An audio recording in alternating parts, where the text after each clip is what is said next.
لوگ بڑی بحث کرتے ہیں اس بارے میں سیریسلی کہ صحابہ کرام نے تو بعد میں ساری یہ جو ہیں جو اپنا احادیث ہیں وہ لکھی ہیں اور یہ اس طرح سے بہت بعد میں لوگوں تک پہنچی ہیں اور اس میں شاید اس وجہ سے معاذ اللہ یا اللہ معاف کری، میں ویسی بات کر رہا ہوں بھائی، یہ جو لوگوں کی بات ہے میں وہ بات کر رہا ہوں.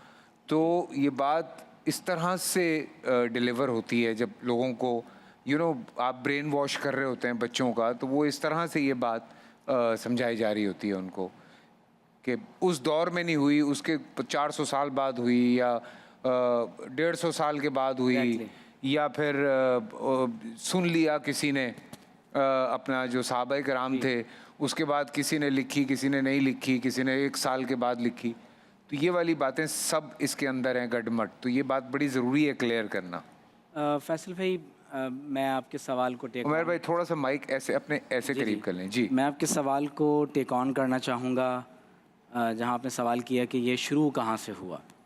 دیکھیے اگر آپ فتنہ انکار حدیث یا اس کی حجیت کے انکار کی ہسٹری پڑھتے ہیں، اچھا وہاں سے جا رہے ہیں آپ، ٹھیک ہے، تو ہمیں اندازہ یہ ہوتا ہے کہ حضرت علی رضی اللہ تعالیٰ عنہ کے دور میں جو خوارج کا گروہ پیدا ہوا تو انہوں نے ابتدا میں رجم کی سزا کا انکار کیا، مسح علی الخفین کے منکر ہو گئے، یعنی موضوع پر مسح کرنا آپ صلی اللہ علیہ وسلم کی حدیث مشہورہ سے ثابت ہے.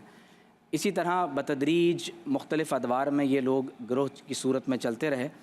اور آپ اگر ہندوستان کے کانٹیکس میں دیکھیں تو سب سے پہلے جس شخص نے یہاں حدیث کی حجیت کا انکار کیا وہ سر سید احمد خان ہے. کون؟ سر سید احمد خان. اچھا.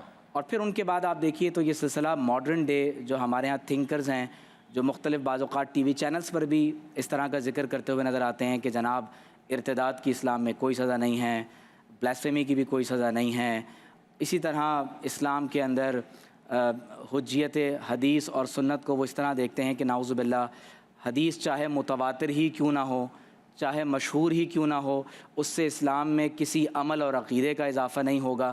تو یہ تمام تر انکار حدیث کے مختلف شیڈز ہیں جو ہمیں نظر آتے ہیں.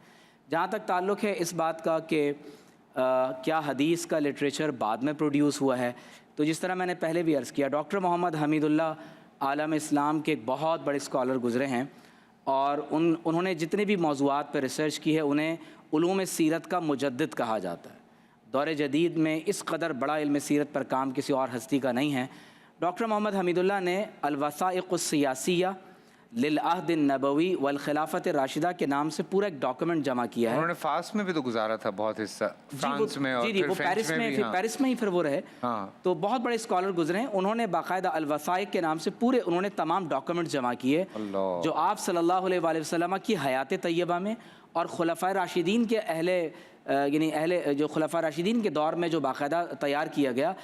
250 تو صرف وہ خطوط ہیں، معاہدات ہیں جو قرآن کے علاوہ آپ صلی اللہ علیہ وآلہ وسلم کے دور